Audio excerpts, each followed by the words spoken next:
Dobro, predlagam, da začnemo današnji dogodek. Spoštovani in pa spoštovane, lepo pozdravljeni in dobrodošli na dogodku z naslovom Kako dolgo bomo še zapostavljali digitalno preobrazbo nevladnega sektorja, ki poteka danes, 27. februarja, ob svetovnem dnevu nevladnih organizacij. Ta dan je za nas nevladnike nekaj posebnega.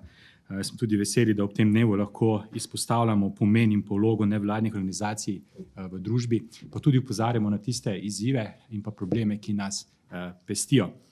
Današnji dogodek organizirata Digitalno središče nevladnih organizacij in pa mreža nevladnih organizacij za vključujočo informacijsko družbo v okviru projekta Krepitev vsebinskih mrež nevladnih organizacij za kakovostne javne politike. To je projekt, ki ga financira Ministrstvo za javno upravo v okviru javnega razpisa za razvoj in profesionalizacijo nevladnega sektorja, izvaja ga pa konzorcij vsebinskih mrež nevladnih organizacij.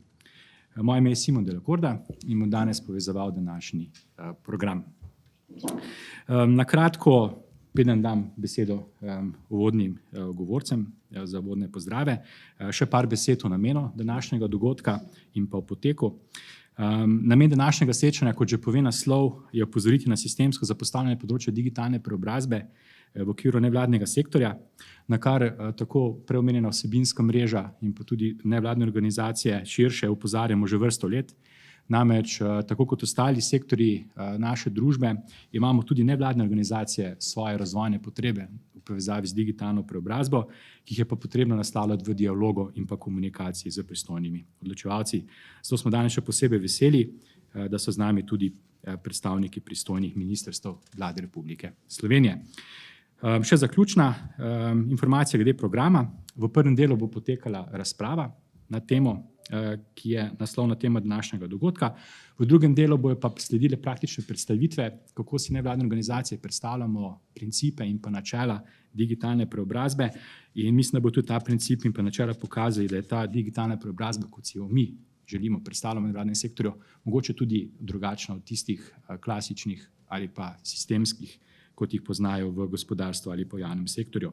Med obema deloma dogodkov pa tudi potem krajši odmor za osvežitev pa neformalne pogovore. Toliko za začetek z moje strani. Vsem nam želim danes zanimiv in koristen dogodek. Upam tudi, da bo spet video prenos funkcioniral tako, kot je treba, in pa, da bo koristen dogodek za vse nas in pa seveda potem tudi v okviru razprav pa tudi predstavitev vse lepo vabim tudi k aktivni udeležbi tekom programa dogodka. Tako hvala z moje strani za začetek. Sedaj pa začnemo kar z uvodnimi pozdravi. Najprej nas bo strani organizatorja dogodka pozdravila kolegica Sabina Janičevič, ki je tudi predstavnica pobude za digitalno središče nevladnih organizacij Slovenije. Sabina, izvoli, lepo vabim k besedi. Hvala, Simon, najlepša hvala za besedo.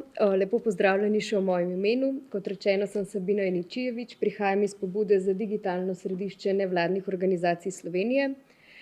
Tudi mene zelo veseli, da smo se ob svetovnem dnevu nevladnih organizacij zbrali na tem dogodku, kjer bomo naslovili v bistvu eno ključnih, a pogosto spregledanih tem, digitalno preobrazbo nevladnega sektorja. Kot vemo, kot se vsi zavedamo, digitalizacija danes ni več izbira, ampak nujnost. Kot je nekako že omenil Simon, je država v zadnjih letih sistematično vlagala v digitalizacijo gospodarstva, javne uprave, tudi izobraževanja. Nekako so pa nevladne organizacije ostale na obrobju teh procesov. In to kljub številnim pobudam in predlogom je nekako digitalna preobrazba še vedno ni umeščena v razvojne strategije in je pogosto obravnavana le kot tehnična nadgradnja, ne pa kot ključni razvojni izziv za celoten sektor.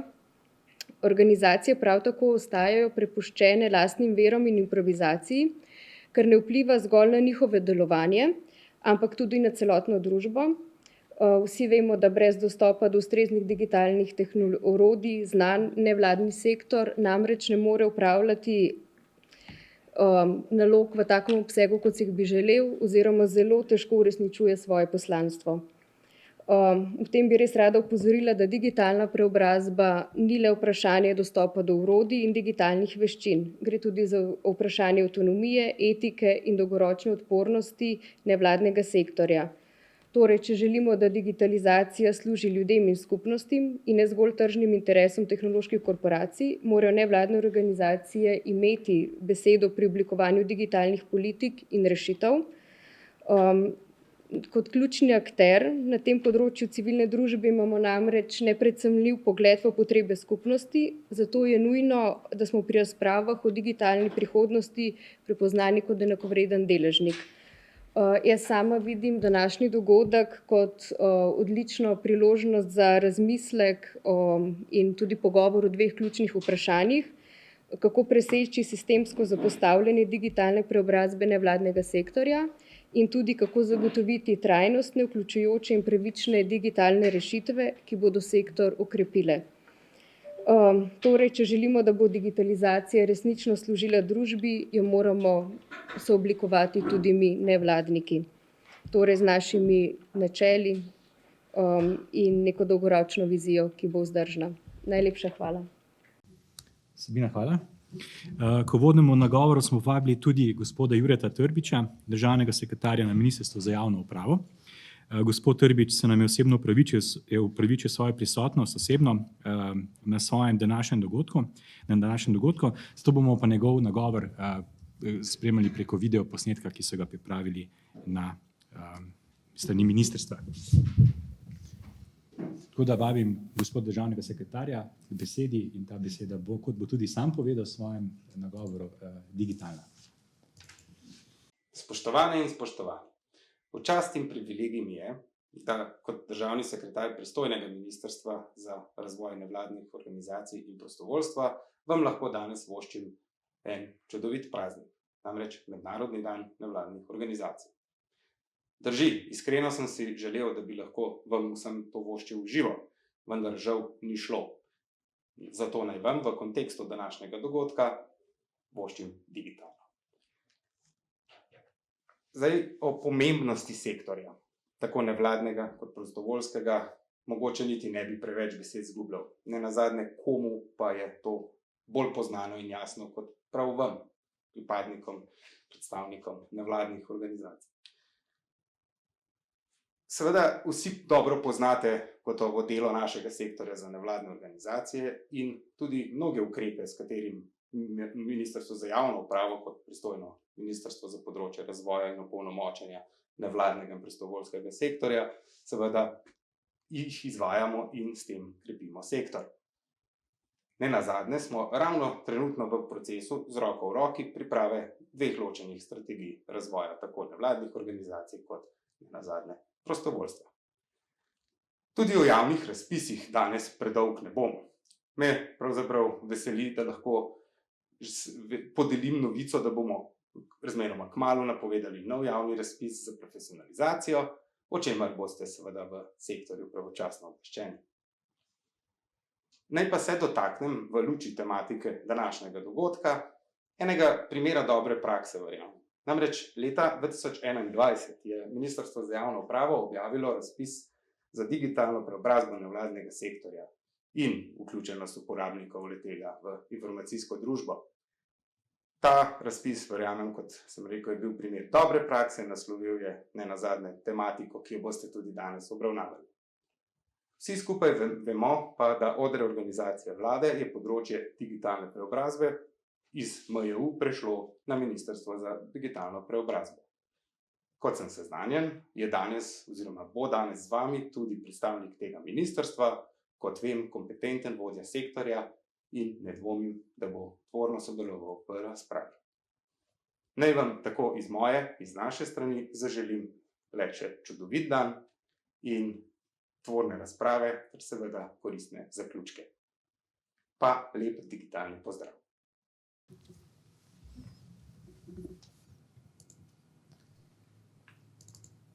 Takole, hvala. Hvala gospodu Juretu Trbiču, državnemu sekretarju na Ministrstvu za javno upravo, za ta vodni nagovor. Za zaključek tega vodnega dela pa lepo vami še kolega, magistra Petra Cokana iz konzorcija vsebinskih mrež nevladnih organizacij Slovenije, nas tudi pozdravi še z njegove strani. Peter, izvoli. Simon, zdravo, spoštovane. Hvala, da sem danes tu ob Svetovnem dnevu nevladnih organizacij. Čestitke organizatorjem, da so izbrali pravi dan za to, se pravi, Svetovni dan nevladnih organizacij je namenjen temu, da promoviramo svoje delo in pa predvsem, kar je ključno, opozarjamo na izzive, s katerimi se soočamo nevladne organizacije in pa iščemo rešitve. In ravno tema dvema zadevama verjamem, da je današnji dogodek namenjen. Zdaj pravijo, da je za dober govor značilno, da ima blizu začetek in konec, tako da bom jaz se potrudil, glede na to, da sem zadnji, pa da moram biti 10 čez konc, ne bom nekaj na dolgo, pa tako stanem danes tu 2 uri, pa še bomo kako rekli. Zdaj že kolegica Sabina je lepo izpostavila, kjer so tiste ključne teme, ampak vprašanje tudi, ki jo postavlja naslov današnjega dogodka, je bolj kot retorično naziv oziroma klic k akciji. Dejstvo je, da nič se ne zgodi samo od sebe. Če želiš karkoli spremeniti, moraš biti aktiven, si moraš vzeti energijo, imeti čas in pa znanje. Večkrat povem prispodobo glede števila 3, ki mi je zelo ljubo, mogoče zato, ker imam pač 3 sinove, ampak tudi mi imamo družbo v 3 sektorjih, se pravi, imamo vladni, nevladni in gospodarski, in družba je v ravnovesju uspešna takrat, ko so vsi stebri družbe dobro razviti, ko znajo sodelovati. In isto kot stol, če ima samo 2 nogi, je nestabilni, bistveno bolj stabilni 3. In tako kot za verigo velja, da je močna, koliko je najšibkejši člen, isto za družbo velja, da je močna, koliko je najšibkejši člen. In zadnji čas je, da začnemo vlagati več v digitalno preobrazbo. Gospodarstvo je že nekaj naredilo proti pametni družbi, ne še toliko. Javni sektor zaostaja, še bolj pa nevladni sektor, ki se upravičeno počuti, kot da smo na stranskem tiru. Tako da jaz verjamem, da bomo šli v pogon, da bomo dohiteli najuspešnejše.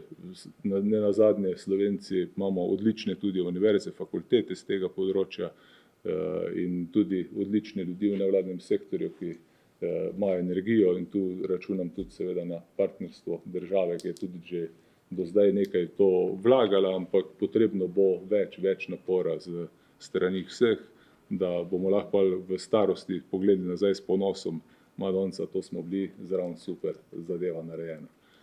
Hvala. Peter, hvala. S tem smo tudi zaključili uvodne pozdrave. Zdaj pa kar nadaljujemo z prvim delom, to je razprava. Bi kar povabil vabljene govorce, doktorja Tilna Gorenška, vodja sektorja za pospeševanje digitalne preobrazbe in vključnosti na Ministrstvu za digitalno preobrazbo, in pa kolegico Alenko Blazinšek, svetlišče nevladnih organizacij osrednje Slovenije, in pa kolega Kristjana Tkalca, predstavnika mreže v Središču za digitalno preobrazbo. Se pravi, razprava z naslovom kako dolgo bomo še zapostavili digitalno preobrazbo nevladnega sektorja. Z nami so kolegica Sabina Janičijević iz Digitalnega središča nevladnih organizacij Slovenije, pozdravljena.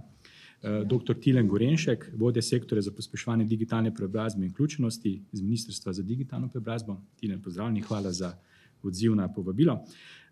Kolega Kristjan Tkalec, predstavnik mreže nevladnih organizacij za vključujočo informacijsko družbo Strateškega sveta za digitalno preobrazbo. Kristjan, pozdravljen. In pa kolegica Alenka Blazinšek, Domenis, iz središča nevladnih organizacij osrednje slovenske regije, prav tako podpornega okolja nevladnega sektorja, kot so tudi naše vsebinske mreže. Moje ime je Simon Delakor, da bom moderiral današnji pogovor. Zdaj, uvodoma informacija, da mi smo že nekako uskladili okvirno ta 2 kroga vprašanj. V prvem krogu bi predvsem odprli razpravo o tem, kako si predstavljamo, kaj je sploh digitalna preobrazba nevladnega sektorja, kaj so nekatere njene dimenzije, specifike, mogoče z primerjavi z drugimi sektorji. Nekaj smo že nakazali v uvodnih nagovorih In po drugem delu bi pa potem pogledali, kaj so pa konkretne rešitve, ukrepi, pogoji, ki jih potrebujemo, da bomo postavili digitalno preobrazbo nevladnega sektorja na nek razvojni nivo, ki ga imajo tudi že drugi sektorji. Čisto na kratko par iztočnic za to debato. V Sloveniji imamo 27.000 nevladnih organizacij, mislim, da njihov pomen vsi poznamo, posebej, ker nas je tudi večina iz nevladnega sektorja. Zdaj, gospod Jure Trbič, državni sekretar, je omenil, da smo do zdaj imeli razpis s strani ministrstva leta 2021. Naj povem, da to je bil do sedaj edini razpis, predtem ni bilo nič, pa potem potisnjen tudi ne, ki se tiče nekega sistemskega pristopa k podpori digitalizaciji nevladnega sektorja. Tudi omenjena je bila tudi javna razprava o strategiji razvoja nevladnega sektorja. Za informacijo, v predlogu te strategije tam noter ni omenjene besede digitalna preobrazba, ampak se je samo dostop do digitalnih tehnologij.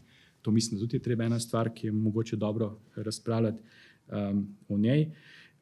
Pa tudi strani misli za digitalno preobrazbo so bile v zadnjih 2 letih nekatere aktivnosti narejene v smislu programiranja teh ukrepov, opažamo pa, da pa ne pride do njihove implementacije, da stvari na nek način stojijo, vse vključene v načrte, tudi v zakone, ampak so pa težave z izvajanjem.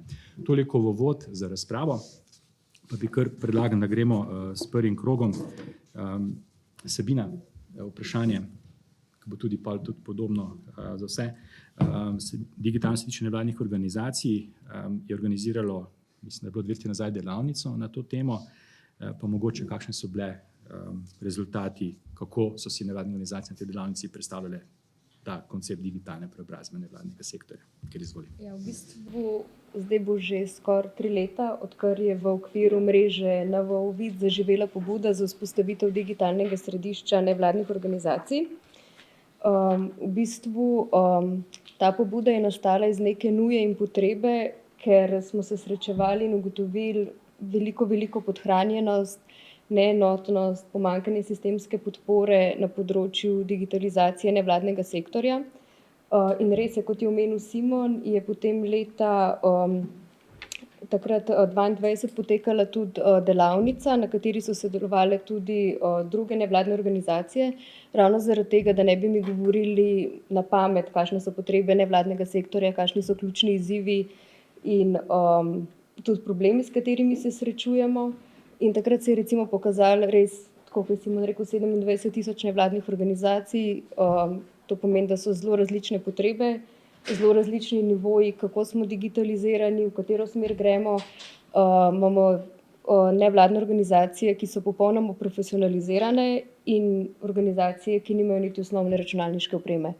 In da bi lahko to nekako celovito naslovili, tega pač ne moremo z nekimi, kako bi rekla, samo projekti, nekimi pavšalnimi ukrepi, ampak se treba tega pač lotiti celovito.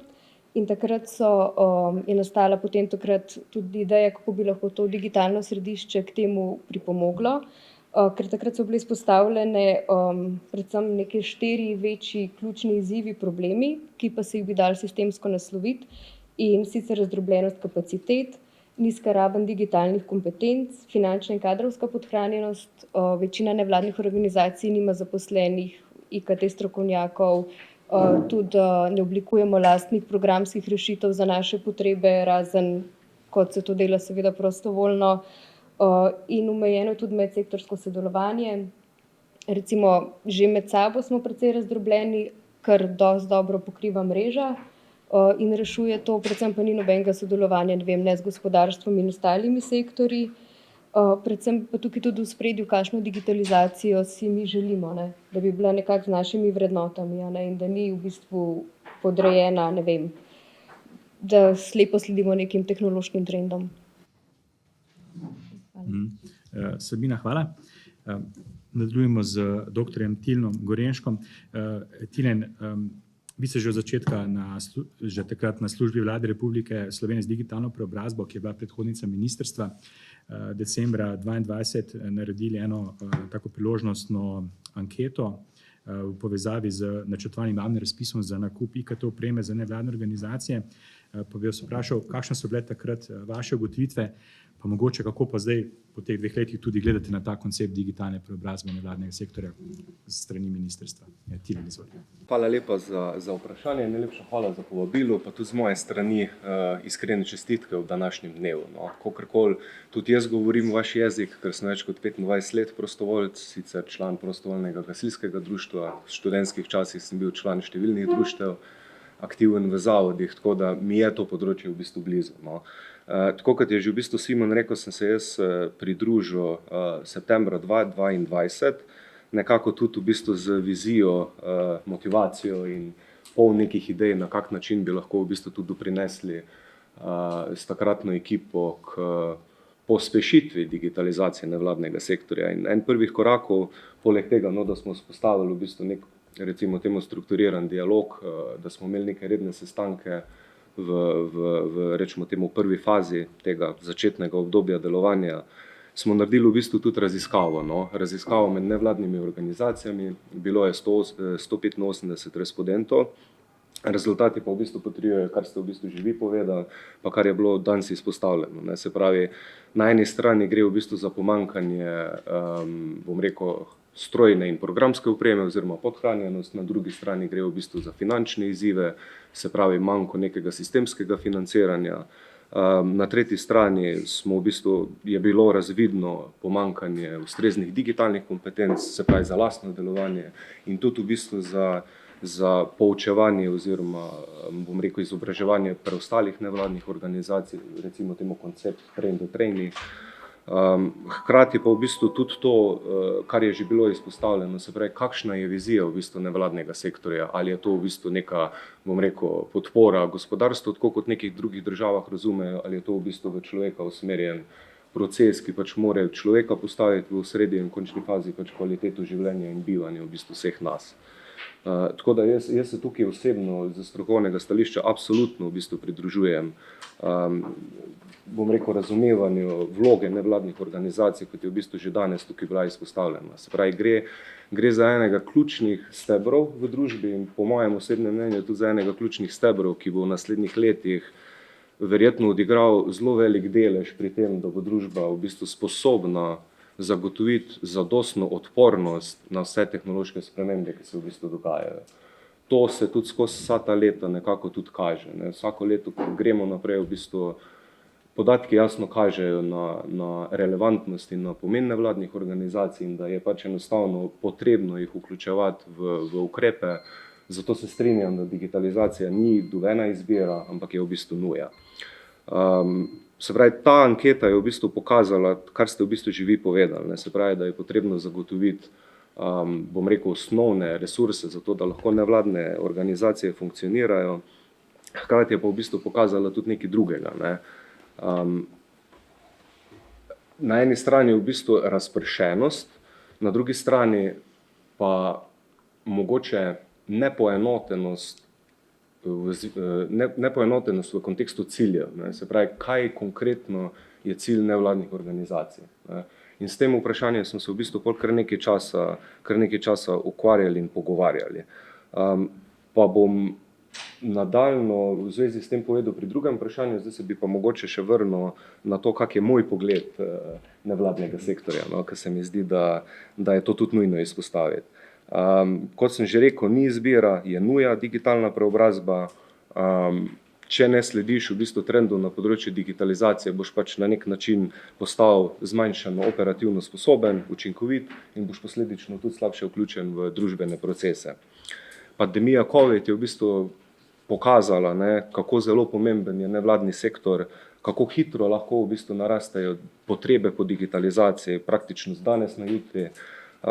COVID je v bistvu pokazal, katera digitalna orodja so ključna in kater segment, bom rekel, transakcijskih odnosov oziroma družbenega življenja se z digitalizacijo najprej začne v bistvu spreminjati, ne, in to je tisti komunikacijski del. Kljub temu se pač nevladni sektor seveda sooča s številnimi izzivi, kot sem že prej omenjeni finančni viri, pomanjkanje digitalnih kompetenc, moramo izpostaviti tudi vprašanje kibernetske varnosti, ki postaja čedalje bolj pomembno, čedalje bolj relevantno tudi v kontekstu prihajajoče oziroma, bom rekel, implementajoče se NIS2 direktive, ne, ki na nek način v bistvu tudi že osvetljuje to, da bodo tudi nevladne organizacije v bližnji prihodnosti morale v bistvu naslavljati izzive z tega področja, predvsem pa neenak dostop do tehnološke infrastrukture, še posebej v manjših krajih oziroma na ruralnih območjih. Ne. In v tem kontekstu bi tudi izpostavil, kar mogoče danes še ni bilo toliko osvetljeno. Nevladne organizacije so po mojem mnenju integralni del prihajajočih pametnih skupnosti. Ne. Se pravi, pametne občine, pametna podeželja. Ne predstavljam si, kako lahko ta koncept v praksi zaživi, brez da nimajo nevladne organizacije tu res neko osrednjo vlogo, v bistvu, no. Kot, bom rekel, generator napredka, generator kreative, generator idej in generator v bistvu nekih novih načinov dejansko sobivanja v digitalni dobi. Varstvo podatkov postaja tudi vedno bolj pomembno. Če dalje pogosteje se upravlja v bistvu z občutljivimi podatki, zato je v bistvu digitalno središče še toliko bolj potrebno, ker lahko potem nevladne organizacije v okviru tega dobijo neko svetovalno podporo oziroma tiste podporne službe v narekovajih, ki nevladnim organizacijam omogočajo, da se ne ukvarjajo toliko s tem, a delajo prav ali ne delajo prav, ampak predvsem a delajo učinkovito in lahko delajo še boljše. Jaz mislim, da digitalna preobrazba nevladnega sektorja ponuja tudi številne priložnosti. Ena izmed njih je absolutno uporaba odprtokodne programske opreme, s tem se v bistvu zmanjšajo stroški, zmanjša se v bistvu, bom rekel, odvisnost oziroma poveča neodvisnost, suverenost, avtonomija na drugi strani. Hkrati so to brezplačna orodja in v bistvu to na nek način izraža v človeka usmerjeno digitalno preobrazbo. Če dalje več je po mojem mnenju tudi partnerstvo med nevladnimi organizacijami in zasebnim sektorjem. Mi konkretno, oziroma jaz to konkretno opažam pri naših razpisih, ki smo imeli zaenkrat za otroke in mlade na eni strani in za odrasle na drugi strani. Veliko nevladnih organizacij, bodisi samostojnih izvajalcev izobraževanj ali pa so v bistvu del konzorcijev. Tako da jaz mislim, da je to nekaj zelo pozitivnega, ker nevladne organizacije preko tega v bistvu krepijo svojo ekspertizo, pridobivajo v bistvu na referencah in se tudi kot take z profesionalnega vidika v bistvu krepijo. Kar se mi zdi pa en zelo pomembnih oziroma ključnih korakov, so pa digitalno usposabljanje oziroma izobraževanje, ne, ki organizacijam omogočajo razvoj lastnih digitalnih kompetenc in seveda razvoj kompetenc celotnega ekosistema. Hkrati pa v bistvu tudi postajajo na ta način nekako bolj, če uporabim ta izraz, na nek način lahko celotni nevladni sektor postane nek tak kompetenčni center v bistvu na tem področju. Nekaj, kar je tudi v bistvu agenda, vizija Evrope. Zdaj pa, če mogoče še sam na hitro spregovorim, ki pa jaz mislim, da so trendi v prihodnje na tem področju. Jaz mislim, da zelo se bo pospešila uporaba podatkovne analitike za boljše odločanje, mogoče za nadgradnjo kvalitete oziroma izvajanja nekih projektov. Menim, da bo nevladni sektor verjetno prvi, ki bo začel aplikativno uporabljati blockchain tehnologijo, se pravi tehnologija za decentralizacijo oziroma recimo temu nek nov način sobivanja, sodelovanja v 21. stoletju. Pa mislim, da bo tudi zelo velik poudarek v prihajajočih letih na vključevanju umetne inteligence. Se pravi, v nevladni sektor kot neko orodje za pomoč pri delovanju in hkrati na drugi strani tudi kot nek, bom rekel, pripomoček navzven pri delovanju nevladnih organizacij.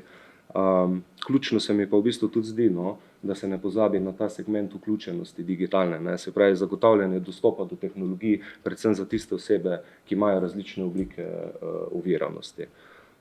Jaz mislim, da je res digitalna preobrazba nevladnega sektorja ključna za neko dolgoročno vzdržnost in rast organizacij in družbe kot take, še posebej v kontekstu Slovenije, ne, tako kot je bilo v bistvu že prej izpostavljeno in kot nenazadnje smo lahko videli v zadnjih poplavah, ne, kje bi bili brez prostovoljcev in kje bi bili brez nevladnikov. Ne. Verjetno bi situacija bila bistveno hujša, ne, v vseh nekih pogledih. Ne. In to mislim,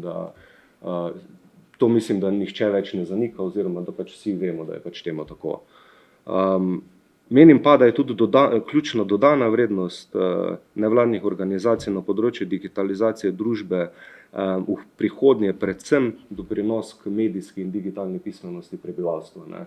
V bistvu skozi te dve področji, ne, skozi medijsko pismenost, skozi digitalno pismenost, se po mojem mnenju lahko naslavlja velika večina ključnih izzivov, ki se danes pojavljajo. Ali so to neki varnostni izzivi v kontekstu kibernetike in v kontekstu oškodovanja posameznikov, ali so to dezinformacije, kjer se gre v bistvu za izkrivljanje neke percepcije realnosti, ki v bistvu že povzroča družbeno škodo, ne samo poslovno škodo. V končni fazi pa tudi na nek način dvig kvalitete bivanja skozi to, da je posameznik, posameznica bolj digitalno pismen. Ne.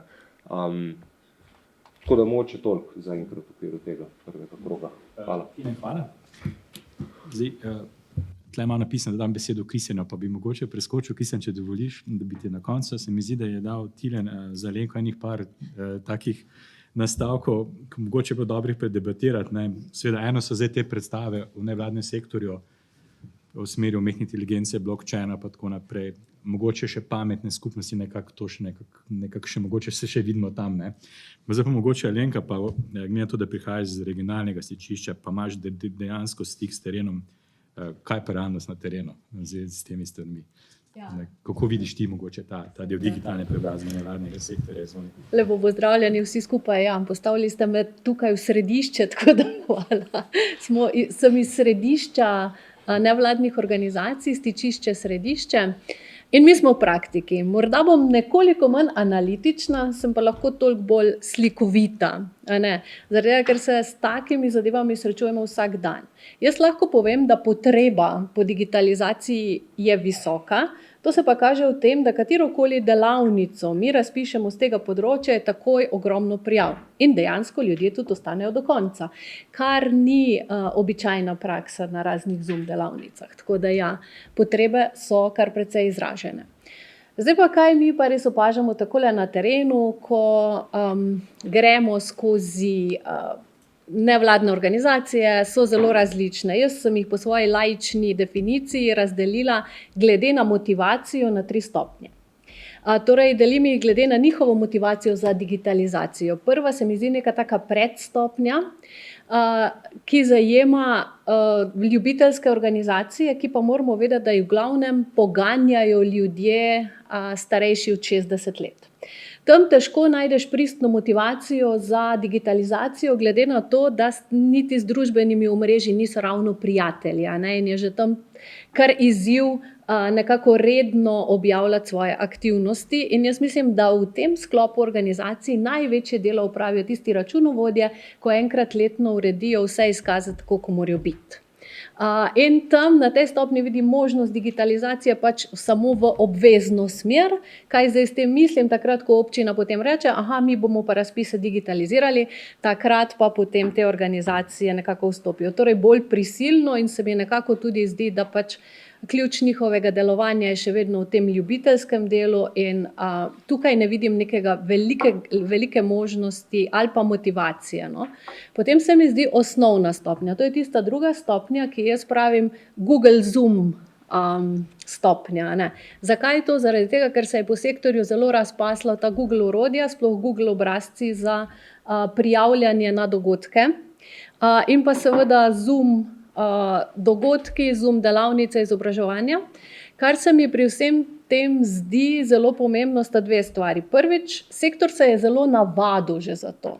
In če bomo hoteli kakorkoli to spreminjati, bo treba potem veliko napora vložiti tudi v to, da se nam bo sploh ljubilo in naučiti uporabljati druga orodja, ker v resnici smo se že zelo navadili na ta in nam je zdaj najlažje in ljudje že vejo in to tako funkcionira. Druga velika težava, ki jo pa jaz tu zaznavam, je pa varovanje osebnih podatkov, ker je zelo malo katera organizacija ima to res v zavesti. Ne bom rekla, da nima pravilnikov pa vsega, ampak v zavesti, kadri se hitro menjajo in to hitro se kaj zgodi. Tako da jaz mislim, da tu ta organizacija ima zelo, zelo visok potencial za digitalizacijo. Ampak bo pa potrebnega ravno zato, ker so se že vpeljevala neka orodja, še kar veliko napora, da bomo potem, morda če se bomo kako drugače tega lotevali, potem to spreminjali. Tretja stopnja so pa seveda visoko profesionalizirane organizacije, v katerih pa jaz ne bi izgubljala prav veliko besed, zaradi tega, ker menim, da imajo skoraj da privilegij, da lahko razmišljajo o kritični uporabi lastnih orodij in to seveda tudi počnejo, jaz mislim, da kar dobro. Potem pa še morda nekoliko v razmislek, kje pa jaz opažam pač res največji razkorak med tem, kar ciljna publika zahteva ali pa kjer je, pa nevladnimi organizacijami, je pa v mladinskem sektorju. Zaradi tega, ker mladi so na telefonih, v igricah, vse povsod, mladinske organizacije pa toliko, da ne peš za njimi tekajo, ne. Jaz mislim, da tukaj je pa res ogromno nekega prostora za razvoj, da seveda je še vedno potrebno, da z mladimi delamo tudi v živo, ampak če bomo pa čisto zanemarili ta del, ker kje pa lahko recimo ena mladinska organizacija tekmuje z neko korporacijo, ki vlaga ogromne milijone v to, da razvija neko orodje, da mlade pridobi. Tako da toliko zopažanj s terena, imam jih seveda še veliko, ampak mislim, da bo to za tale del dovolj. Ravno prav dovolj. Alenka, hvala. Zdaj pa, Kristjan, še dam tebi besedo. Alenka je tako povedala ta tretji steber nevladnega sektorja, katere, vsaj kolikor te spoznam, si ti tudi del tega, ne? Se pravi, imaš ta privilegij skupaj z nami v mreži, da na nek način kritično razmišljamo o digitalni preobrazbi, pa mogoče ta tvoj pogled, tudi kot predstavnik naše mreže v strateškem svetu za digitalno preobrazbo, kaj so tiste, bi rekel, krovne zadeve, na katere moramo biti pozorni pri digitalni preobrazbi nevladnega sektorja, katere lahko tudi kritično razmišljamo kot nevladni sektor. Pozdravljeni še z moje strani, zdaj ste itak že praktično vse povedali, tiste nezahvalno zadnje mesto. Jaz bi se mogoče osredotočil na same nevladne organizacije. Zakaj so nevladne organizacije sploh nastale? Primarno so imeli neki svoj cilj, imajo neke vrednote, za katere jih skrbi, in z dvigovanjem njihovih kompetenc so se te vrednote seveda ohranjale. In v dobi digitalnih kompetenc se je pa to zdaj malo začelo spreminjati, ker naenkrat vrednote, ki so jih mogoče prej so bile bolj pomembne, zdaj zaradi enostavnosti uporabe tehnologije mogoče so zanemarjene. Zdaj, kje najti tisto ravnovesje, da bo še vedno nevladna organizacija stremela k svojem cilju in delovala tako, kot si je zastavila na začetku. Seveda to same nevladne organizacije po sebi zelo težko, ker če imate vsaj malo stik, in predvidevam, da imate kar velik stik, z nevladnimi organizacijami je vedno premalo ljudi, premalo časa in premalo energije in premalo financ, prevečkrat. Kar nevladne organizacije, vključno z prvim in drugim sektorjem, potrebuje, mogoče tretji sektor niti ne toliko, če gremo po vaši lestvici, je ta vpogled v to, kako tehnologija deluje. Ker s tem, ko se mi enkrat, to smo se že naučili skozi zgodovino, s tem, ko se mi enkrat naučimo, kako zadeva funkcionira, lahko pridobimo kritično razmišljanje. In ko dobimo enkrat kritično razmišljanje, lahko dejansko razmišljamo, kateri program je bolj optimalen za uporabo v naši organizaciji in kateri program je manj optimalen in zakaj je ta program v resnici uporaben za nas.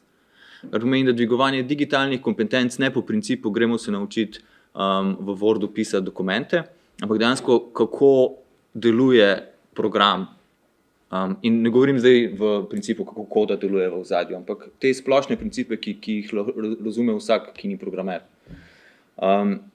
Torej, nekako poglobljeno razumevanje digitalnih tehnologij, ozadja digitalnih tehnologij, ki so velikokrat zelo z veliko megle, čez katero je treba priti, da sploh razumemo, zakaj deluje zadeva tako, kot deluje.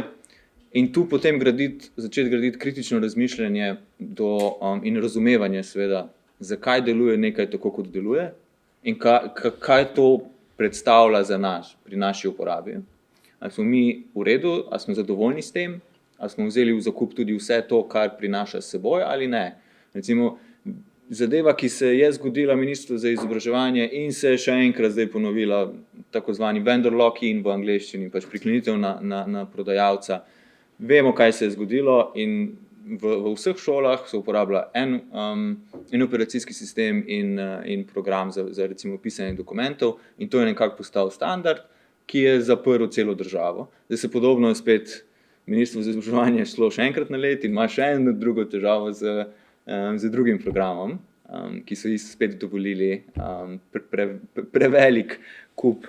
So prevzeli in zdaj imajo spet težave. In se ne bomo zdaj šli v specifične težave, ampak nekako se lotiti zadeve bolj celostno in ne gasiti požarov, kot to zelo radi delamo. Naredimo hiter nek razpis za to, da pridemo par procentov više pri recimo digitalnih kompetencah in pa nismo sploh pozorni na to, kakšni bojo rezultati, kaj se bo oni dejansko naučili in kaj to predstavlja potem za recimo, če zdaj govorimo o nevladnih organizacijah, kaj to dolgoročno predstavlja za njih. A smo to zdaj še sam dodali nove kupce za naše pogodbenike, s katerimi smo sklenjeni, pa verjamem, da se ne gre v to zgodbo, ker se pač ne razmišlja sploh na takšen način, ali smo jih dejansko naučili, kako uporabljati zadevo, kako lahko alternativo uporabljajo, kako bi lahko mogoče z stojnsko alternativo naredili isto zadevo, kot jo zdaj delajo, samo da pač ni dovolj znana ali pa ni dovolj razširjena. Recimo samo na kratko problematiko delovanja samih organizacij. Kristjan, hvala. S tem smo tudi zaključili ta prvi del razprave, zdaj pa drugi del, ki je pa namenjen temu, da smo vprašali, kakšni so pa mehanizmi, kako lahko naslovimo te težave, ki smo jih opredelili. Za Sabino, Alenko pa Kristjana, ko ste iz nevladnega sektorja, imam kar isto vprašanje, katere so z vidika nevladnega sektorja, pa tudi iz nekaterih vaših perspektiv, ki ste jih izpostavili, ključni mehanizmi, ukrepe ali pa pristopi za digitalno preobrazbo po meri nevladnega sektorja. Mogoče, če še lahko kakšna misel v zvezi s tem, kako vidite podporna okolja nevladnega sektorja, od regionalnih stičišč, vsebinskih mrež in tudi te pobude za digitalno središče. Tilen, za vas vprašanje, seveda strani ministrstva, kakšne so ukrepe, ki jih načrtujete v tej smeri, glede razpisov in pa kako si predstavljate dialog z nevladnim sektorjem pri tem, da bodo ti razpisi potem tudi nek način ciljno usmerjeni in pa imeli tudi potem zaželene učinke. Tako da bi mogoče dal kar besedo Kristjan, Alenka pa Sabina. Mogoče Alenka, ti začneš pa v tem, zdaj gremo ta drugi del. Ja, moram kar otvoriti, no. Tole je seveda zelo široko vprašanje tudi za nas, ker smo se na stičišču precej ukvarjali s to temo, kako pa to sploh štartati, kako sploh narediti, da bo res naše delo imelo kak učinek, ne pa da kar malo delavnice tle, delavnico tam, pa ni nujno, da se toči zares, da zares pripomoreš sektorju. Danes zjutraj sem na Valu 202 poslušala Globalno vas oddajo, ker je en znanstvenik razlagal, kako deluje na nekem oddaljenem otoku in svojo opremo lahko kupi, težava je pa pri servisiranju. Kaj zdaj to pomeni? Ful časa traja, da mu kdo sploh pride in je servisiranje tisti del, ki je težaven.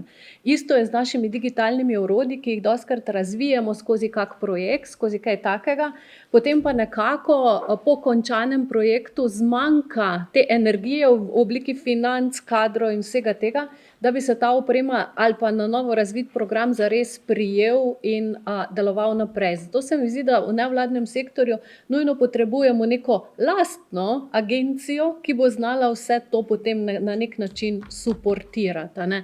Ki bo znala potem nas podpirati, da ne bi nekako razvijali teh orodij, ki so potem lahko po preteku projekta pač nekje obvisijo. Seveda je pa zelo pomembno, da pa recimo organizacije bi tudi dobile nek fond, da potem lahko razvijajo tiste lastne kapacitete, ki jih zares potrebujejo, pa je zelo težko najti take fonde, ne? Recimo, da kaj je v članskih organizacijah tak res največji izziv, pa po mojem ne bilo treba, da je baza članstva, ki je ki je v skladu z vsemi varstvom osebnih podatkov, z drugimi predpisi, občutljivi podatki, pa da še lahko kak mailing komu pošleš, pa celo, da kaj iščeš. Mislim, to je res včasih v kakšni organizaciji ali pa na splošno jedrska fizika in tu je zelo velika potreba in če bi bila neka organizacija zadaj, ki ima potem tudi nek servis, bi nam to zelo pomagalo. Ampak jaz verjamem, da lahko o takih mojih idejah še dolgo govorim, verjamem, da imajo mogoče moji sogovorniki kakšne bolj poglobljene in preštudirane ideje, tako da. Alenka, hvala. Kristjan, kar izvoli, če se navežeš na Alenko, lahko. Ja, samo trenutek. Jaz sem tudi, ko sem razmišljal o tem, kaj bi dejansko, kakšne so potrebe nevladnih organizacij in seveda strukturirano in strateško postavljeno usposabljanje za dvig digitalnih kompetenc. Torej, kot ste že omenili, pač ne, mi se bomo naučili malo tu tega, ampak celostno zamišljeno. Zakaj se bomo naučili, kaj bomo s tem lahko naredili.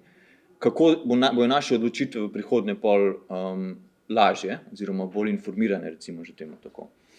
Kot sem že prej omenil, tudi potreba po razumevanju novih tehnologij, kar pol pripelje tudi do kritičnega razmišljanja, razumevanje pomembnosti odprtih standardov, do česar se dotaknem še kasneje, in odprte kode, ter njihovega potenciala za uresničitev ciljev, ki jih imajo nevladne organizacije. Kot ste že prej omenili, pride projekt, kjer se razvije neka programska oprema, kaj zdaj s tem narediti.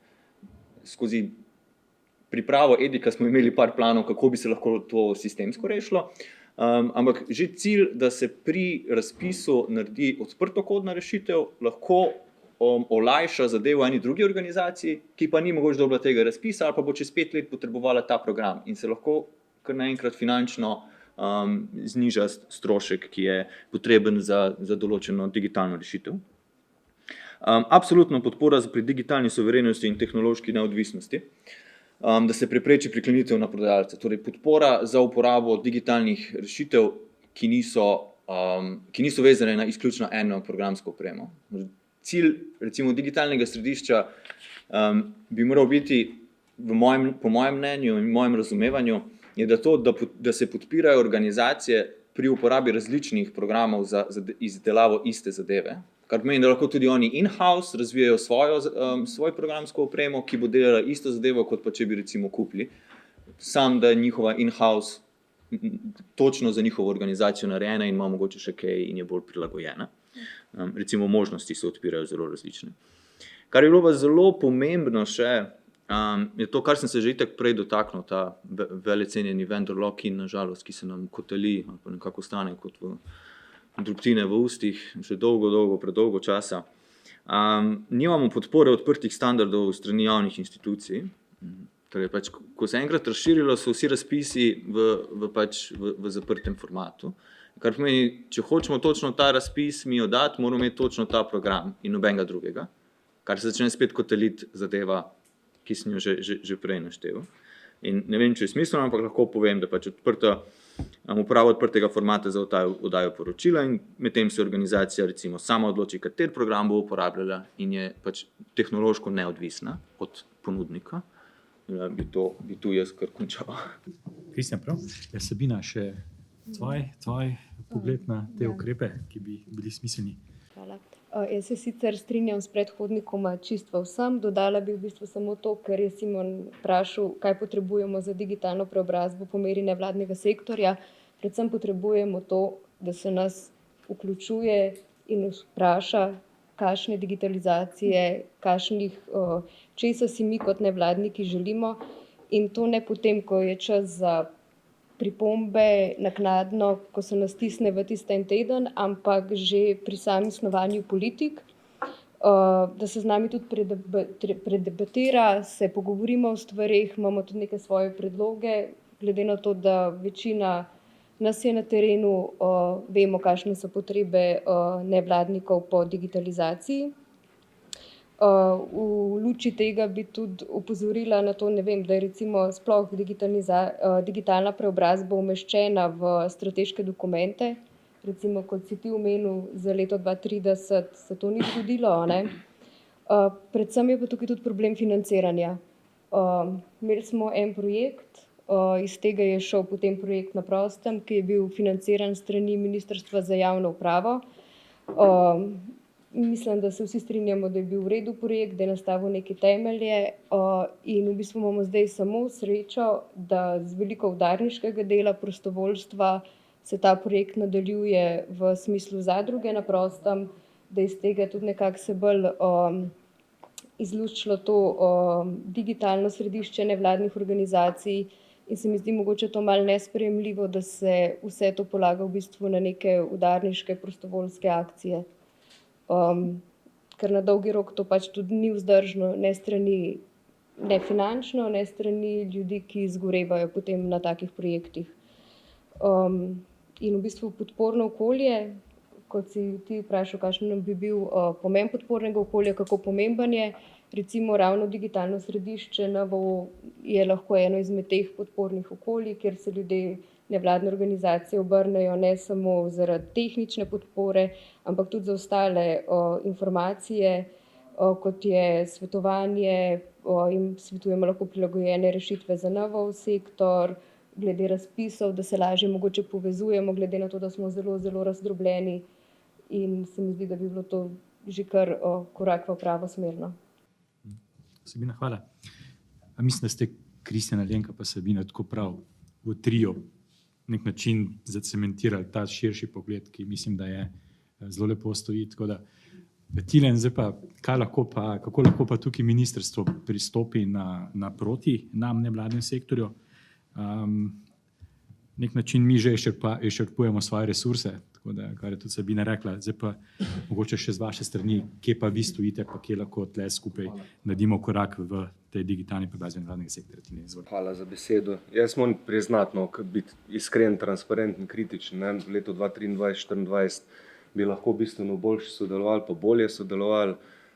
Zdaj jaz mislim, da odkar se je na ministrstvu menjalo vodstvo, smo naredili mogoče en korak naprej, ker smo imeli v decembru sestanek z predstavniki nevladnih organizacij. Dobili smo predlog digitalnega stičišča nevladnih organizacij, kot ga vi vidite.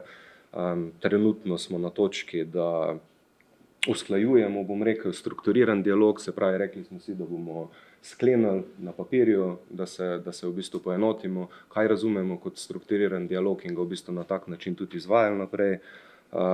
Z zdajšnjim vodstvom bomo nadaljevali sestanke na četrtletni ravni, tako kot smo bili dogovorjeni, tako da to je ta del. Zdaj pa operativa in konkretizacija. Ministrstvo se sooča z dvema izzivoma. En izziv je lažje odpravljiv in je povezan z zadostno politično voljo, in to je ustrezna prilagoditev zakonodaje. Drugi izziv, pa tukaj moram biti kritičen do Evropske unije, je pa izziv birokracije, v kateri se pa cela Evropa utaplja. Zdaj, en izziv se razrešuje, se pravi, pa bom tudi spregovoril, kar se tiče regulacije, medtem ko izziv birokracije ostaja. In tukaj tudi apel vsem vam, ki sodelujete v odborih, delovnih skupinah Evropske komisije, dajte to izpostavljati. Dajte izpostavljati birokracijo, s katero se v bistvu soočamo, ker s tem imamo vse države članice pač problem. Še posebej se to v bistvu kaže pri temu nacionalnemu načrtu za okrevanje in odpornost in tudi pri tej novi finančni perspektivi, zaradi katere se žal dogaja, da v bistvu ne tako hitro po željeni časovnici, implementiramo ukrepe, kot bi si želeli. Zdaj, ministrstvo lahko na podlagi obstoječe zakonodaje načrtuje podporo vsebinskim mrežam nevladnih organizacij. To je tisti famozni 17. člen Zakona o spodbujanju digitalne vključenosti, ko govori o financiranju dejavnosti, kot so informiranje, svetovanje, izobraževanje, raziskovanje, zagovorništvo, mreženje, promocija in podpora v korist celotnega nevladnega sektorja. Se pravi, to je ena zadeva. Kje smo zdaj mi? Mi smo zdaj naredili dva velika koraka naprej, ki mogoče nazven vendarle nista tako velika, ampak za nas sta pa zelo pomembna. Prvi korak je ta, da smo dobili strani Ministrstva za finance pozitivno razrešeno mnenje v zvezi z državnimi pomočmi in smo v bistvu za neko obdobje vnaprej si tukaj v bistvu tlakovali pot. Se pravi, to je ena velika zmaga, ki je bila v bistvu dosežena. Druga velika zmaga, o čemer ste pa vi v bistvu govorili, so pa odprtokodne rešitve. Zdaj, mogoče da še to dodam. Na Ministrstvu za digitalno preobrazbo so trenutno predvidena kohezijska sredstva za nevladne organizacije, ne integralna. Kohezijska sredstva, to pomeni od Evropske unije, in to je 16 dodatnih korakov birokracije, če se malo pošalim, se vsi vemo, kako je s tem. Ampak bi pa rad poudaril, da to, ali bojo integralna ali bojo kohezijska sredstva, je politična odločitev. In je odločitev za politične odločevalce. Vsekakor bi pa rekel, da se tudi strokovna raven zelo zaveda tega, kaj pomeni izvajati ukrepe z integralnimi sredstvi, kaj pa pomeni izvajanje ukrepov z evropskimi sredstvi. Tukaj smo se tudi lani zelo matrali z enim razpisom, ki smo ga med prvimi v državi dali ven, in zaradi tega, ker smo orali ledino, smo se pač v bistvu s toliko več izzivi srečali. Skratka, to je ta drugi segment, s katerim smo se v bistvu nekaj časa zdaj ukvarjali in smo končno prišli tudi v zvezi s tem do pozitivnega odgovora. Se pravi, tudi pri kohezijskih sredstvih je mogoče sofinanciranje, financiranje odprtokodnih programskih rešitev. S tem, da je pač en izziv, ne? In tukaj pridem nazaj na birokracijo. Ne? Postopki so neverjetno zahtevni in zapleteni. Ne? In trenutno delamo v bistvu na tem, da najdemo pot naprej imamo, ampak si želimo najti pot naprej, ki je lažja, ki je enostavnejša. Ne? Če poenostavim, pa da ne grem preveč v podrobnosti, sta izbiri dve. Ali gremo po zakonu o javnem naročanju, ali pa če zakon o javnem naročanju ni predviden v razpisu, gremo po bom rekel, konceptu javnih naročil. Ne? In vsak od teh dveh procesov v bistvu nekaj potegne za sabo. Ali potegne več ponudb na eni strani, ne, pa en kup neke dokumentacije, birokracije, kar prinaša neka tveganja pri pregledu in potrjevanju zahtevkov, ali pa druga pot, ki pa spet v bistvu povzroči neke korake, s katerimi se morate potem izvajalci v bistvu soočati. Zdaj, v določenih primerih, kot se je že v preteklosti na gospodarskem resorju dogajalo, se pa pol zgodi, ko je, ne vem, recimo en ponudnik neke storitve, orodja na trgu, da je pač v bistvu tu pol težava. In to spet za sabo potegne ogromno časa in usklajevanja z evropskimi institucijami, je to ok ali ni ok. Tako da to je, bom rekel, neka druga bitka, ko bi jaz rekel, da smo jo zdaj dobili, pa da gremo tudi tukaj končno naprej. Je pa še kar nekaj vprašanj, ki so odprta v zvezi z evropsko kohezijsko politiko in kjer pač moramo v bistvu nasloviti. Ne bi šel preveč v podrobnosti, ampak tudi v kontekstu predloga digitalnega središča smo zelo, bom rekel, hands-on skušali simulirati, razmišljamo v bistvu o tem, na kakšen način integrirati celoten predlog koncepta v čim manjše število ukrepov. Noben si ne želi 10 razpisov, zato da se vzpostavi to stičišče. Po drugi strani pa ne vemo, če bomo lahko v enega dali, ker je tako zahtevno ravno z vidika kazalnikov Evropske unije, ki jih moramo dosegati. To je odvisno, v katerem skladu imamo evropska sredstva. Temu primerni so kazalniki, temu primerne so drugi neki pogoji, merila, ki jih moramo v bistvu spoštovati. Ampak tudi tukaj razrešujemo in tudi tukaj dobivamo odgovore. Pomembno je pa v bistvu tudi poudariti, kar sem že na začetku v sklopu prvega vprašanja oziroma v prvem krogu debate izpostavil, da že zdaj v bistvu omogočamo vključevanje nevladnih organizacij v naše ukrepe, predvsem z tega vidika, ker vidimo, da je tudi ta steber pomemben. Se pravi, razvoj ekspertize, pridobivanje referenc, pridobivanje kompetenc, izkušenj za samo izvedbo, ker v bistvu tudi računamo, da bo ta segment zelo pomemben v prihodnje. Dve stvari bi še v bistvu izpostavil, kar me tu zelo veseli. Mreža NVO Vid in COKS sta v bistvu pristopila z pobudo za pridružitev, bom rekel, novemu instrumentu EU, to je Digital Commons, EDIC. Ministrstvo je podprlo predlog in bo imelo v letu 2025 status opazovalca. Za nadaljnja leta je pa absolutno tudi možno in je odprto polnopravno članstvo ministrstva v tem EDIC-u. Zdaj ta EDIC se v bistvu šele vzpostavlja. Mi smo francoskim kolegom, ki v bistvu vodijo to delovno skupino za vzpostavitev tega EDIC-a, smo v bistvu sporočili, smo skomunicirali informacije, tako da mi računamo, da se bo levi delež aktivnosti ustanavljanja odvil zdaj v prihajajoče pol leta. Tako da računamo, da v drugi polovici 2025 bo že v kontekstu tega EDIC-a mogoče, bom rekel, na obzorju videti, kaj se bo v naslednjih letih lahko delalo. In tudi tukaj bo v bistvu ministrstvo tako ali drugače pristopilo z svojim angažmajem. Na tej točki še sicer ne morem govoriti, da bo to finančni, ali bo to kakršenkoli drug, ampak absolutno je pač v interesu, da se pristopi na način, da se ustvari največja dodana vrednost za vas, po domače rečeno. Ali so to finančne sredstva ali je to kak drug način. Kar bi pa še poudaril, in to je pa tisto ključno, s čimer razrešujemo prvi izziv, je pa v bistvu krovni zakon o digitalni preobrazbi, in v katerega se bodo umestile različne možnosti financiranja, ki zdaj niso nikjer opredeljene. In tukaj govorim kaskadno financiranje, tukaj govorim vavčerski sistemi in po moji oceni vse, kar je v bistvu potrebno, da lahko predlog digitalnega središča v bistvu zaživi.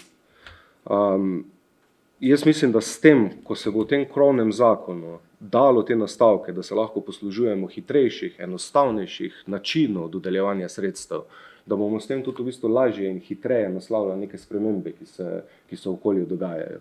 Javni razpisi kot taki so en zahtevnejših načinov dodeljevanja javnih sredstev, ker pač imamo v Sloveniji zakon o upravnem postopku, kakršnega imamo, in drugo zakonodajo, smo pač zavezani, da gremo po neki ustaljeni poti, iz nje nekaj preveč v bistvu ne moremo. Ne.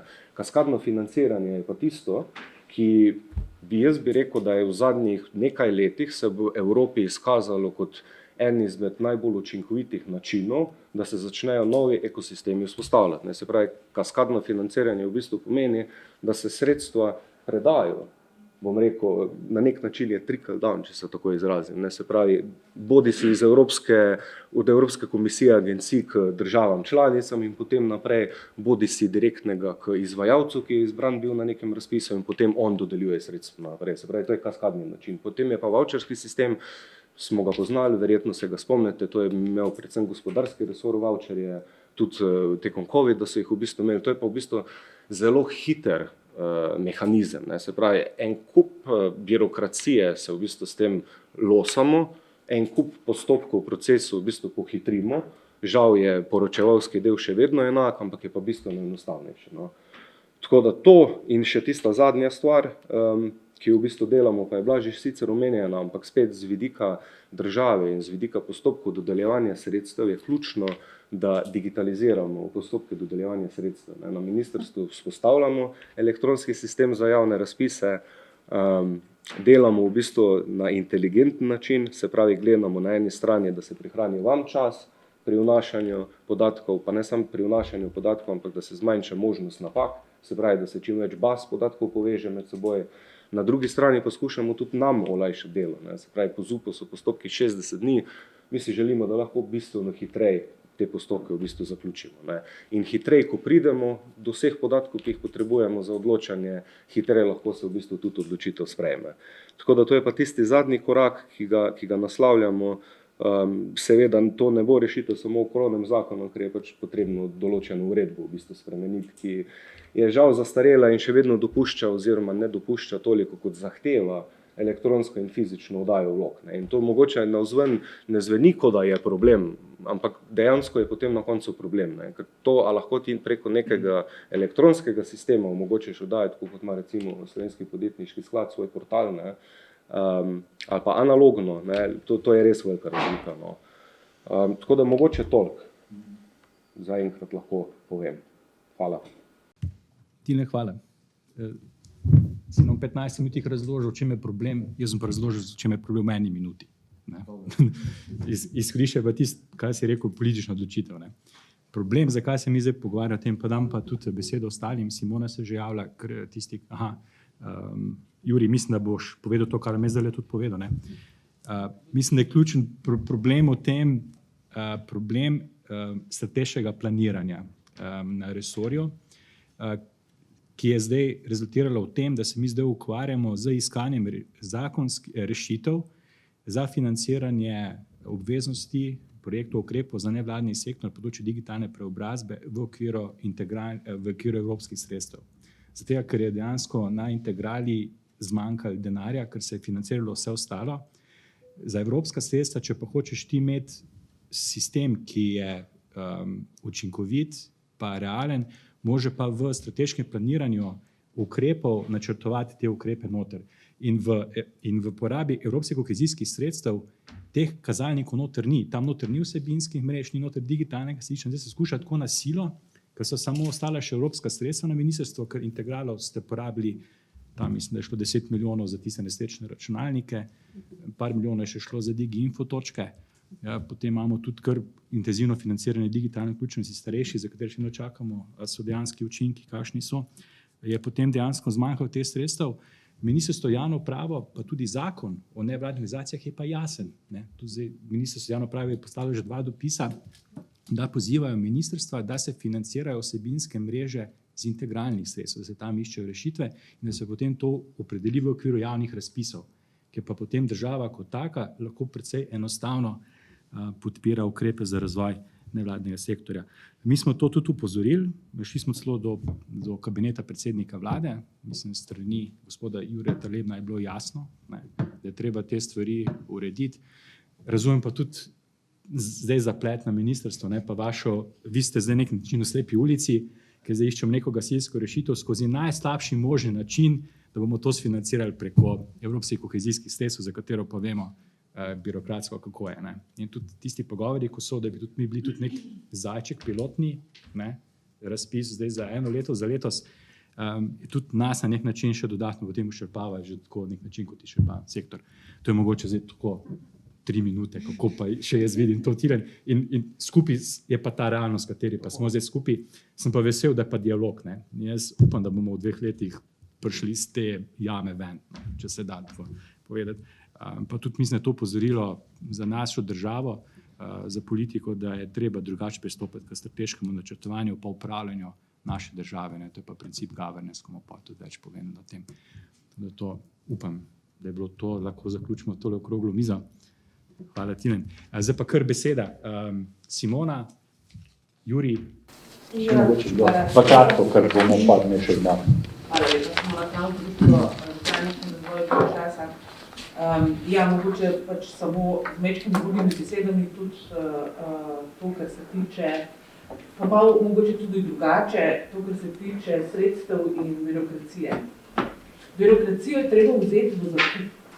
Od prvega dne, ko se začneš ukvarjati z javnim prostorom in javnimi sredstvi.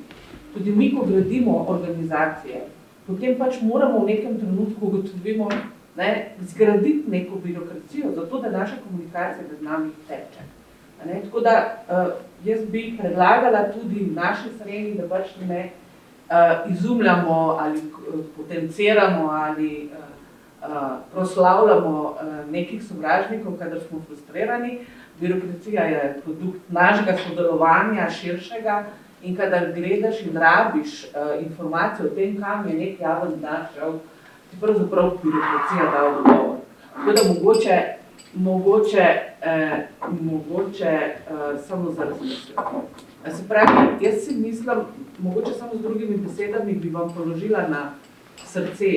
Mi vas rabimo zato, da vodite pripravo in razvoj strategije in vizije in vseh sektorov v naši državi. To vi ste vladni sektor, ampak vladni sektor naj bi vodil, usmerjal, podpiral tudi vse ostale sektorje. Tako da v tem smislu, se pravi, se mi zdi majčkeno žalostno, da se moramo tega leta, ko nam bo malo da ne diha računalnik za vratom, pogovarjati o tem, da se moramo pogovarjati, da se moramo dogovoriti, kako se bomo pogovarjali, da se moramo dogovoriti, kako pogosto se bomo pogovarjali.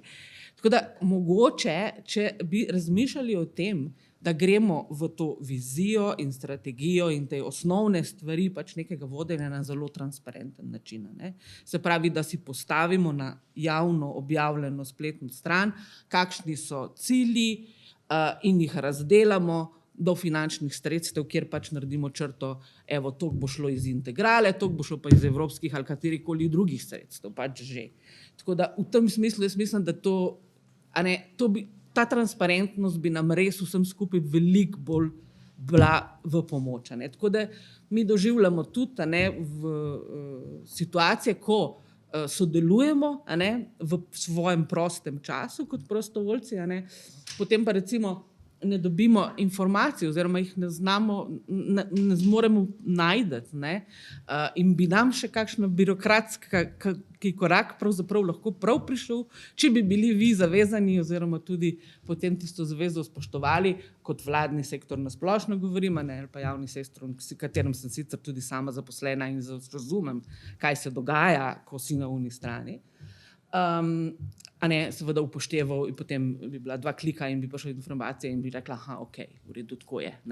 To je ena stvar. Zdaj, kar se pa tiče samo še, prej ste omenil nekako mogoče en poudarek, nevladni sektor pa digitalna preobrazba, da nas vidite predvsem pri krepitvi digitalne in medijske pismenosti.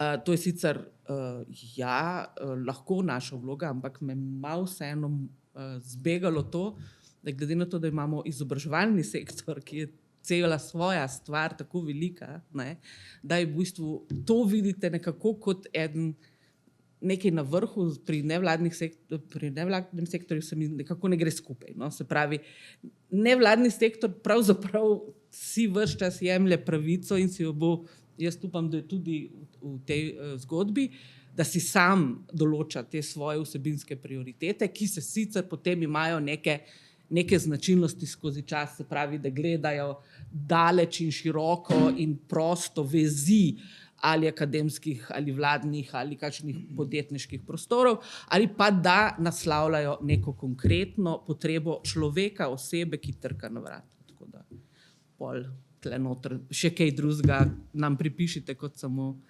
pomoč pri pismenosti, kar pa se gotovo je tudi del našega dela. Hvala. Še Jurij. Mogoče Simona Pen pride besedo do Jurija. Strinjam se s tabo 80%, s tistim prvim delom pa absolutno ne. Ni naloga nevladnega sektorja, da bomo mi izvajali državno birokracijo, oziroma da bo profesionalizacija nevladnega sektorja. Tukaj je previden. Rekla si pa, da se sprejema birokratske omejitve pa uvire in da je to del življenja. Ne? Tukaj se strinjam. Če obstaja in jo moraš pač to je treba, ne moreš vzeti v zakup. Treba se boriti proti temu in jo odpravljati. Tudi ni zdaj naloga profesionalizacije nevladnega sektorja, da bomo mi postali zdaj birokratske organizacije in razvile kapacitete, da bomo lahko odgovarjali na birokracijo države. To nisem mislila, sem na narobe razumljena. Ja, ampak posledica je pa lahko to. Ne? In mi ne smemo pristajati na ta razmerja birokratska. Ne? To ni naš namen. To pa vi najbolj veste kot prostovoljci. Ne? Ker potem izgubimo človeka. Predlagam, da to debatiramo, ampak samo tako, ampak se mi zdi, da javno predebatiramo to. Ja. Jurij, izvoli. Ja. Jurij Krpan, Zavod Kersnikova, Zavod za kulturo, umetnost in izobraževanje. Jaz bi v tem vašem izvajanju rad izluščil tudi en strateški pogled na celo zadevo, in sicer mi že ves čas govorimo o NVO-ju kot o nekakšnem stvoru, ki ga ne poznamo dosti dobro in ki se je urinil v naše življenja zaradi tega, ker so pač tukaj neki ljudje, ki nekaj hočejo po svoje peljati. S tem se srečujemo že odkar se je civilna družba formirala v 80-ih letih in potem v 90-ih, ko smo jo postavili na noge in smo jo začeli imenovati nevladni sektor. Tisto, kar se mi zdi tukaj ključno in recimo v tem našem segmentu, ko govorimo o digitalni preobrazbi in sploh v svetu, v digitalnem svetu, je, da mi govorimo o javnem interesu. In tukaj, ko govorimo o sredstvih, ki prihajajo, ki so javna sredstva, bi mi pravzaprav morali biti glavni sogovorniki. Mi smo zdaj se kar naenkrat znašli v neki dihotomiji med zasebniki, ki so na trgu in ki poberejo večino denarja, in pa mi, ki smo zasebniki, ki delamo v javnem interesu in ki se borimo za vsak fičenk. Zdaj, to, kar delamo mi in kar je v javnem interesu, je dejansko neprimerno drugače od tega, kar je v gospodarstvu, kjer ljudje delajo zase in za dobiček. Mi pa delamo za družbo in potem takem smo celo bolj upravičeni do javnih sredstev in to bi morala javna uprava in ministrstvo si zapisati za uho. Ne pa, da nam vrata samo priškrne. Mi v bistvu imamo raziskovanje, razvoj, produkcijo in implementacijo. Vse to delamo za družbo. Trg pa to dela zase. In tukaj ta dihotomija med javnim in zasebnim je tukaj lažna, ker mi smo oboji zasebniki, ampak mi dejansko delamo za javni interes. In tukaj bi nam morali prisluhniti na en drugačen način. Recimo, moje izkušnje iz kohezije, kjer smo dobili en relativno velik projekt, največji v kulturi ever, je bil ta, da smo bili mi v štartu, ker nas pač na SVRK-ju niso poznali, kriminalizirani. Mi smo dobili tak razpis s takimi zahtevami, ki so bile vsaj 3-krat večje kot za gospodarstvo. Ko smo mi recimo sodelovali s firmami, ker smo morali sodelovati s firmami, ker ne nazadnje gre za kohezijo, ki so strateško financiranje, so se oni ful čudili, zakaj oni morajo vse to narediti, kar smo jih prosili, ker njim pač tega ni treba. In apropo birokratizaciji, obstaja birokratizacija za ene in obstaja za druge. Jaz že vem, da morajo biti stvari transparentne, absolutno se s tem strinjam. In tukaj spada potem kako sploh pristopimo k temu. Ne? Če bi mi razvili neko orodje, vključno z online razpisom in online spremljanjem in tako naprej, in da to ni seveda EMA, bi lahko delali nekaj, kar bi bilo ves čas na očeh vsem, nami in vam, ne? Mi imamo danes tule, orodja, ki nam to omogočajo, ne? Predvsem pa bi lahko vedeli, kaj je bilo narejenega in kaj je tisto, kar mi lahko skaliramo naprej. Ne? Zato, ker mi smo cel cajt prisiljeni v to dramo razpisov. Ne? Mi dobimo razpis, razvijamo nekaj, naslednjič ga ne razvijamo in tisto, kar smo, ga ne dobimo, tisto, kar smo razvili, potem usahne. To se ne dogaja samo nam, to se dogaja tudi drugim seveda. Ne? Ampak mi nimamo inštrumenta, ki bi ločil seme od plev. In ki bi rekel, to ste pa dobro naredili, dajmo to peljati naprej. Ne? Celo ne sme se to delati. Ne? Tako da se mi zdi, da je celotna perspektiva, ne, kje mi nevladniki tukaj pravzaprav smo, ne, mi dejansko smo grassroot in delamo stvari, ki jih rabi naš prostor. Ne? In mislim, da če hočemo mi ta prostor enkrat vzdigniti, je treba vlagati v to, sistematično. Jurij, hvala. Še mogoče kakšen komentar, da zaključimo, gremo na odmor. Ja, zelo na kratko, prosim. Jaz imam tato, ki predvsej, jaz imam tato, ki je predvsej visoko bilaka, zdaj je šla, če se ne motim že pokoj, na ministrstvu za šolstvo. In ja, sem ji konkretno, ko smo imeli pogovore, je vprašal, vkolikor imaš podjetje, ki uničuje državo, torej zaveda se, da uničuje državo, ampak potem ustvarja profit. Ko sem jo vprašal, ali lahko vsaj v tem primeru prepoznaš, da se dogaja nekaj slabega. In njen odgovor je bil, pač zaradi tega, ker ustvarja profit, ustvarja davke in s tem v bistvu, pač, kar se mi tiče, v bistvu državi. Uniče neposredno podjetje, uničuje državo. Tako da, ne vem, vsaj nekateri ljudje v državi se meni osebno zdijo nekoliko samodestruktivni, pač dobesedno so pripravljeni uničiti državo, če so zato tudi sposobni pripraviti na nekaj spečlavke. Dobro, prav. To je to, kar smo zdaj demonstrirali, kvaliteta nevladnega sektorja. Vsi smo nisem čovnov, tudi če se ne strinjamo, hkrati smo pa, kako bi temu rekli Angleži, passionate, za svoje stvari. Jurij je omenil javni interes, tukaj se mi ne hecamo glede teh stvari. Tiren, upam pa, da razumeš, kaj si tudi 20 let bil tudi v tem sektorju, si šel čez to, da ni bilo, da je bilo vse konstruktivno. In da skupaj si želimo, da v ta Slovenija, naša država, naslavlja te razvojne izide, ki jih ima na strateški ravni, ustrezno v dialogu z vsemi deležniki. Čist kratko. Čist kratko, pa gremo pa tam na neki pes. Društvo ne more uporabljati prostohodne programske doktrine za oddajo FURS-u letnega poročila. Sam to ni mogoče. Torej oddati poročila brez kupljene programske doktrine. A še rekli zakaj? Obstajajo samo za protokodne programske rešitve FINEUS, ki niso združljive z Linuxom in tako da pri oddaji letnih poročil društvo nima te možnosti. Brez neradne replike, samo da je tudi točno. Prav. Hvala za to debato, za konstruktivno debato. Kar zdaj najavljam, da se bo zaradi tega podaljšal naš dogodek za 15 minut danes, vsem pa si vzamemo 10 minut, da se malo osvežimo, pa še neformalno pogovorimo o teh zadevah. Tako da kar vabeni.